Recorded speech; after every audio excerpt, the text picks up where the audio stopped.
নতুন প্রজন্মের মধ্যে দেশাত্মবোধ ও অসাম্প্রদায়িক চেতনা জাগিয়ে তোলার পাশাপাশি বাঙালির ঐতিহ্যকে স্মরণ করে দিতে নির্মাণ করা হয়েছে এই গানটি।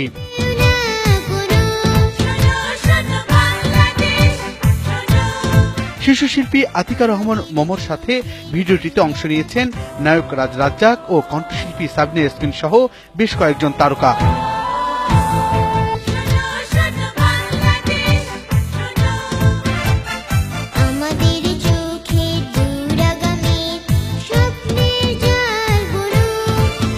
গানটিতে মুক্তিযুদ্ধের চেতনায় উদ্বুদ্ধ হয়ে মানুষকে ঘুমিয়ে না থেকে নতুন উদ্যমে জেগে ওঠার আহ্বান জানানো হয়েছে।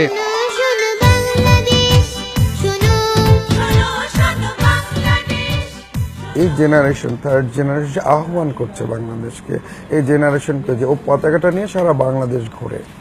তো সেই জন্য আমরা একটা শিশুর হাতে পতাকাটা দিলাম যে ও এটা নিয়ে মুভ করুক, ও ওদের জেনারেশনকে জানাক, আহ্বান করুক যে ৭১-এর সেই স্লোগান, ৫২ সেই চেতনা এবং যে স্পিরিটগুলো সেগুলো যাতে ছড়িয়ে পড়ে সবার মাঝখানে, দেশটা ভালো চলুক, সুন্দর চলুক।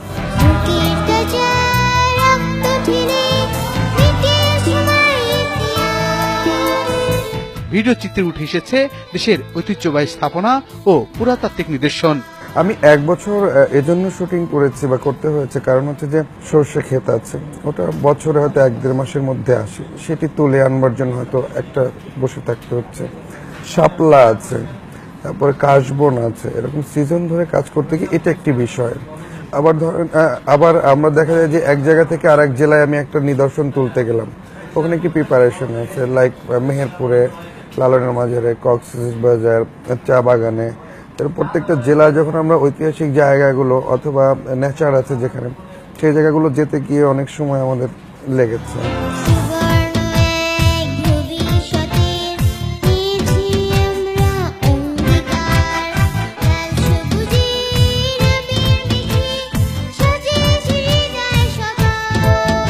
বিজয় দিবস উপলক্ষে নির্মিত আতিকা রহমান মমর গাওয়া গানটি তরুণ প্রজন্মকে নতুন চেতনায় উদ্বুদ্ধ করবে, এমনটাই মনে করেন নির্মাতা।